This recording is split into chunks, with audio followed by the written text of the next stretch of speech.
I'm Mark Small. This is Civil Discourse Now. This is January 20th, 2025, a day that is not going to be stellar in history, American history, unless you happen to be a fascist or a Nazi. On here tonight, Cassie Jackson. Cassie, how are you doing? I'm good. How are you? Oh, it's kind of cantankerous. Here's the thing. In the last couple of months, I've been saying if Trump gets in, if they let him get sworn in, he's going to be a dictator. And so you can separate different things out of what you can do. And this is why the conversation is silly in some ways. Well, what about President Biden's, he pardoned these people. Realize a Mm. dictator can say, no, I was screwed in 2020. I should have been president. Therefore, everything Biden did is void. It's tossed out. Yeah. Also realize in all these states that a lot of election deniers are being put in charge of overseeing elections. And so that means that they're going to rig it just like Trump bragged yesterday, 3 different times about how he Mm. cheated in the 2024 election. So that means they'll put anybody in they want any place in office. We had the first private inauguration ceremony today. People weren't kind of allowed in. And no Um, ladies allowed unless you are a billionaire lady. Oh, shoot. What just just went happened? off. I'm right See, you here. mentioned billionaire, and they heard it. There I go. Oh, But I'm what I here. thought I'll was come right back on. okay.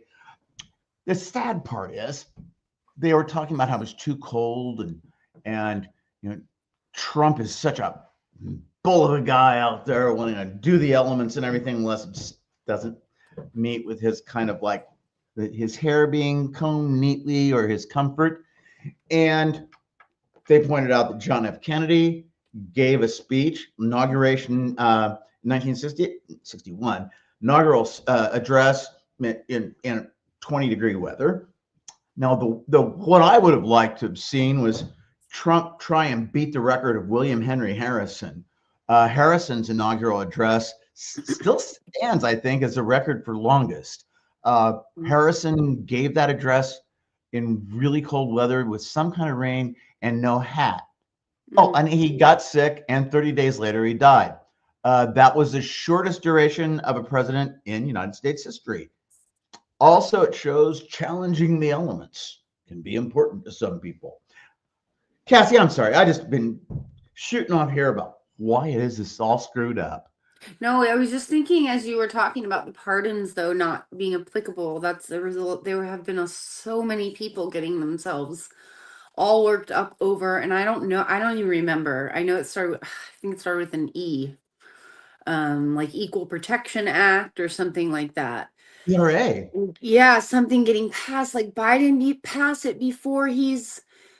And I'm like, that's just like so much wasted energy because it doesn't matter if it happens or not. Like if he does or does not. And I don't think Biden's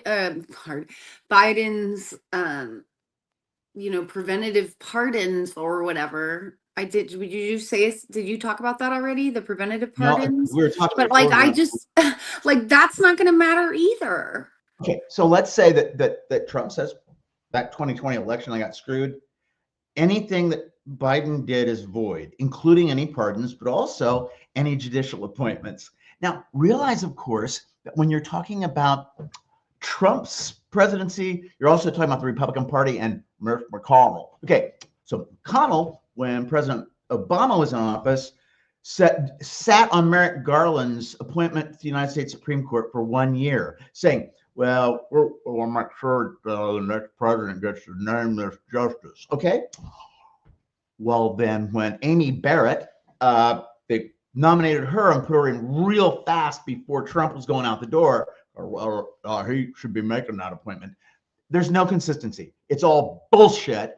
And they want to make sure that they get the people in, no matter how corrupt or decrepit the nominee might be. So I'm sitting here wondering, like, you look at the Democratic Party as counter to the Republican Party. Democratic Party is so scared of offending anybody. Well, we'll say we're conservative. Okay, they give up half the game before they get to the field. They're just so shit. Like, if anyone continues to have faith in Democratic parties, like, it's such a joke. It's such a joke at this point. Like, the fact that they would not fight for our democracy if it's not the ultimate statement that,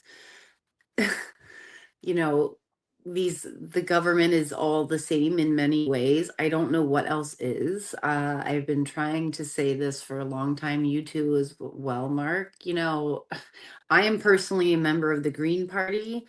I did not like advocate fully that way this election, and also basically just not saying anything. I didn't really I didn't throw my weight into Kamala, as you guys know, because she's a war criminal, but I tried not to say, my War party criminal. affiliation.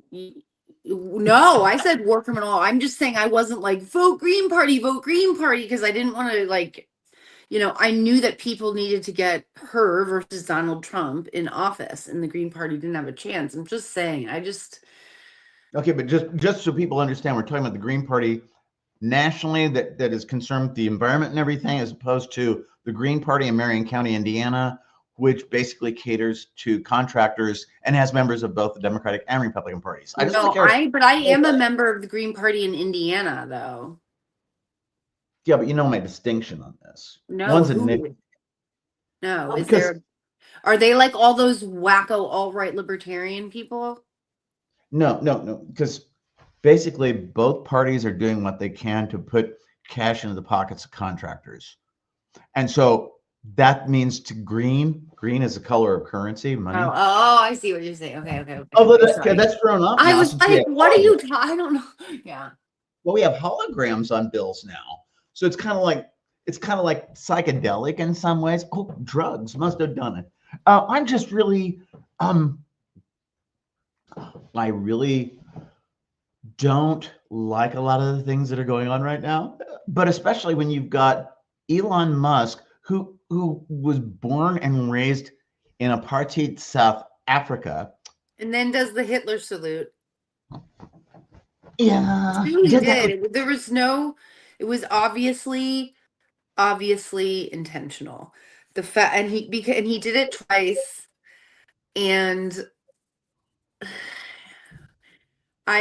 here we are. And I was saying earlier, or actually was saying in a video that I haven't actually released on my page, but I'll say it here. If we, this is, I think no, actually I said it last episode we were on. Like, if people do, what they want us to do is be quiet.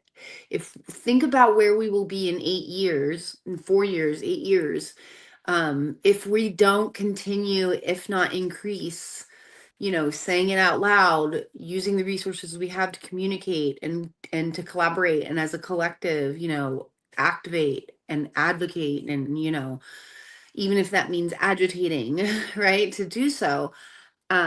Think where we've come in 8 years since Donald Trump's, since this is it.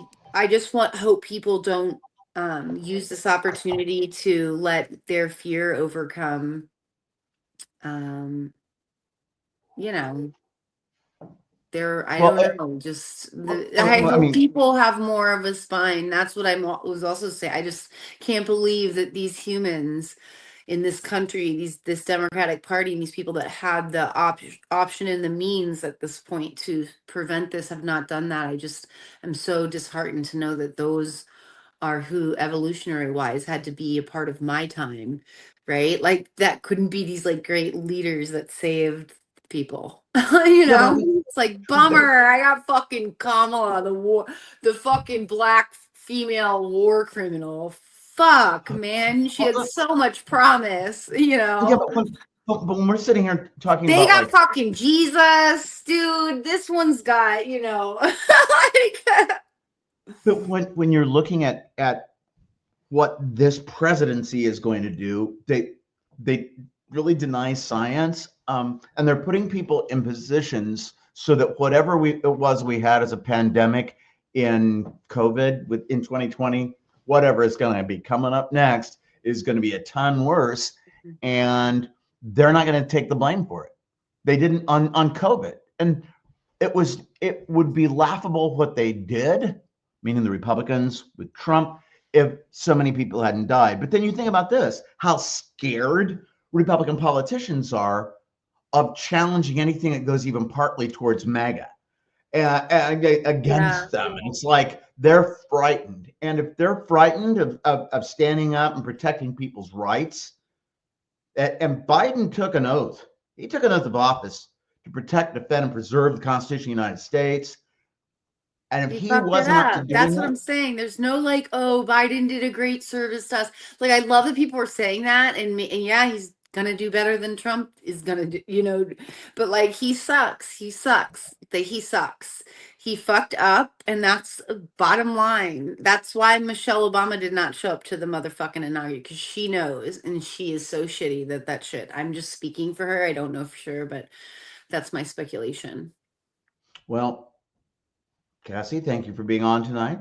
This is going to be a very frightening period I of don't want time. people to be like super frightened. I want people to be understanding that this is fucking horrific these times. But I don't want Yes, but people also, to like live in fear, because then that's the worst thing we can do. here's something else to keep in mind. Shortly after taking office, Hitler had a terrorist attack on the Reichstag stage so he could grab power. Putin did that too. 2000, he had bombings occur. So watch, if you've got your bingo scorecard for dictatorial regime characteristics, be watching for those in the next couple of months. But Cassie? where did they bomb? It was just outside Moscow. Putin did, and Hitler, they bombed the Reichstag, which is in Berlin. So Why? the notion is committing So a terrorist act, a terrorist act, like but it was false flag. Okay. False flag. Okay. And so be watching for that, because it justifies Trump grabbing dictatorial power. And that's not good. Cassie, thank you. Peace, long live, happiness, and all that I hope stuff. it's not in Indianapolis. Have a good one. So.